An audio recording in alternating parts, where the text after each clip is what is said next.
Jareth here again. um, I kind of cleaned my work area. The rest of the room behind the camera is still an utter disappointment, but I'll get to it. I just wanted to show my. I'm super tired. Forgive me, I didn't get any sleep. And it wasn't because I was cleaning, it's just one of those restless nights. But I cleaned my work area. I just wanted to show kind of I mean, look over here right next to it. It's a complete mess. But this, I think, is so far, it's a thing of beauty. You see my lights. I've been trying to improve my quality of filming. Um, just trying to become better at producing content and stuff. Trying to, stay motivated. And just wanted to kind of share real quick before I go and make a key to this 2000 BMW X5. Just kind of show, some progress on a personal note. Um, I don't know why that's moving. I think maybe a second ago I touched it. I don't know. It's like a ghost. I suffer from ADD. It's not necessarily ADHD. It's more of 1001 projects going on at one time, and I tell myself, yeah, fuck it, I'll get to the next one eventually, and I'll start another. So I'm trying to really bear down on myself and like commit myself to goals and finish shit. You know, I've got too much weight on the rope, and it's starting to unravel. So I'm trying to alleviate some workload, some stress, that kind of shit. Um, yeah, I was just before going to this BMW that I'm probably going to be late to because I'm procrastinating. It's in the hood. I'm excited for the job, but not for the people. Anywho, I'm jumping all over the place. I just wanted to show my little work area. I've got my Framin TKM. I once upon a time bought like the newer style. I love old antique machines. Love them. Mostly because like they're built like tanks. I had a new one time I bought from a guy, and it came with this micrometer, this weird little micrometer. And for the longest time, I had no freaking clue how to read it. I was like, why are that little dial? It's going backwards.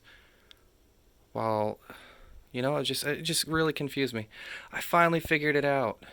I'll make a video on it later. But I sat down and I was like, I gotta calibrate this. It's old, so it's not designed to work with the new style depth wheel. So this one came with a locking lug to lock down the calibration screw. But in order to use this depth wheel, you can't use that lug, and so the calibration kind of jumps all over the place. Phil of Framin, he said, drill here, tap it, put a piece of rubber in it, set screw it, it'll hold that screw down. I haven't done that, obviously, so I was sitting there like, I gotta fucking calibrate this. Might as well also, try to learn this. And I did. So I was kind of happy about that. But, this is it right here. Framin FRA2.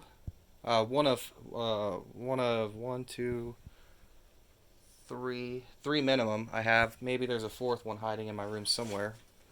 My Watayoshi Kiwi King. Some locks that I've been knocking out. Oh, love it. Prison lock. This is like one of 6 I've made keys to in like the past week. I bought like 10 of them on eBay a long time ago, and I've just been finishing them lately. This is gonna be a hell of a project. Look at all these. Sargent and Greenleaf. Environmental padlocks. 0883 model padlocks. That's gonna be hard. I'm hoping those are all key to like. Yeah, man. Yeah, so just been kind of knocking shit out and, you know, getting shit done. I'm not usually a collector, but there are a few that I'm going to keep. And just before I go and, you know, make a key to a Beamer, I just wanted to show these. This sock is on here because it's clean, except for oil. I was lubing some locks. Is that code for masturbation? No, it's not. But here are a few locks that I intend to keep, at least for now. I've had this for about a year and a half. I haven't been able to make a key for it. It's kicked my ass.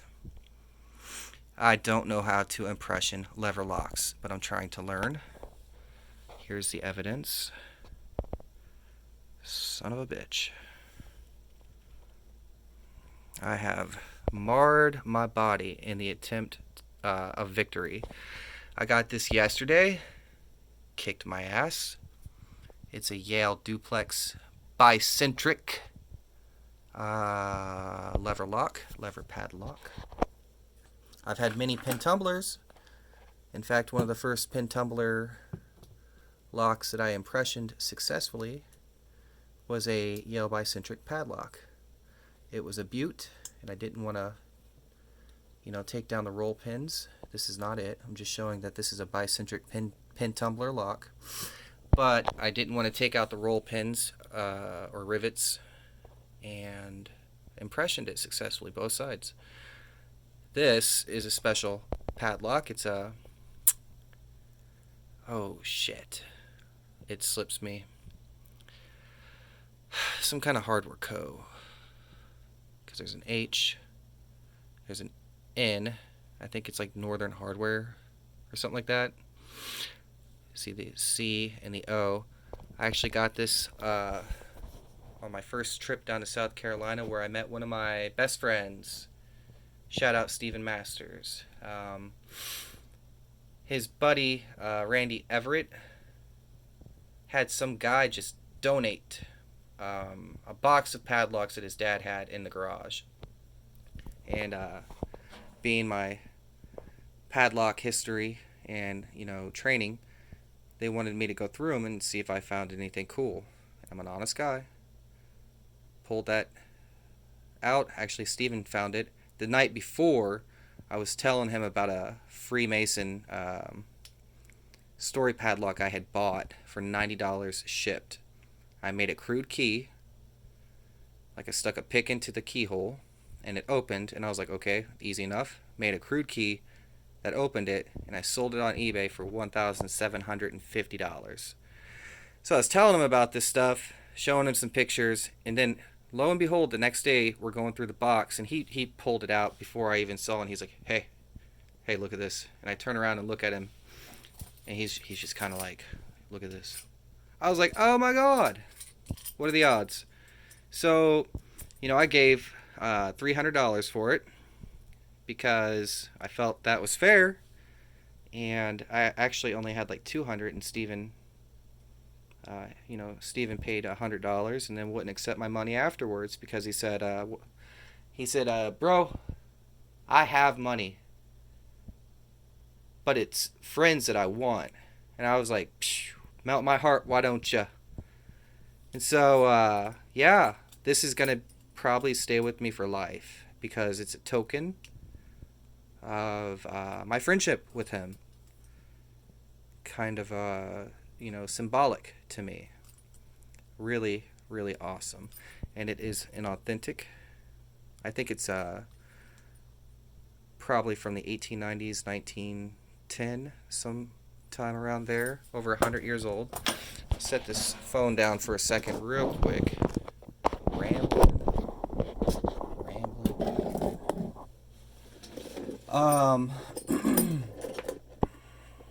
But yeah, it's a cool lock, and I was just shocked that I found a rare padlock on such a fun adventure. You see, this is such a simple mechanism. You cannot put the key in either way. It's not a convenience key. If you put it in the wrong way, it just gets stopped. So you got to flip it over and push, and it opens. And the key is so simple, just like that Freemason padlock. The reason is because inside this keyway there's like gates, like little roadblocks, and they're like, you shall not pass, or there's nothing here. And then only on one side there's like one lever, and that's all the key has to do is just contact that one lever and it opens. So that's basically how I made my key for my Freemason lock. But you know, just a little something something show you guys. So yeah, here's just a few locks that'll probably stay with me for a while. Definitely this one. Probably this guy. It's beautiful Yaletown Lion padlock. You see more fakes than reals out there. This is a real. Made a long time ago. Oh fuck, it's 1860 something, I think. Long time ago. I tell ya. This I've been searching for a couple of years. I hope to trade this to somebody I met in South Carolina who has a multi-lock that I really liked. The multi-lock was the biggest production model, about the size of a brick, and I hope to make keys for this and maybe persuade him. Probably won't happen. If it doesn't happen, I'll sell this. But yeah, just kind of wanted to show some stuff, some personal progress, you know, knocking out some chores and personal to-dos. Anywho, another thing real quick. Has anybody ever seen a brass Union Pacific key? I'm wondering if somebody got an authentic one and cast it. It's very cool. It's not steel like every other one I've ever owned. I actually bought a padlock, that guy up there, and the guy didn't show any of the insignias, and it arrived with UPRR embossed, you know, key and padlock. So I was just kind of like, that's weird. I wonder if that's a factory original. And I've also got my reference materials right here.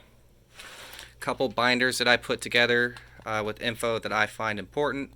I've got 3 different padlock collector volumes. You know, just some stuff. I've got a shitload of framing books from machines that I have bought and then flipped, and then you know, one of them came with 2 extra books. This is my current book. So just some stuff, guys. A little update. You know what I mean? Anywho, hope to have more to come, because I'm trying to knock stuff out. Hope you enjoyed the video.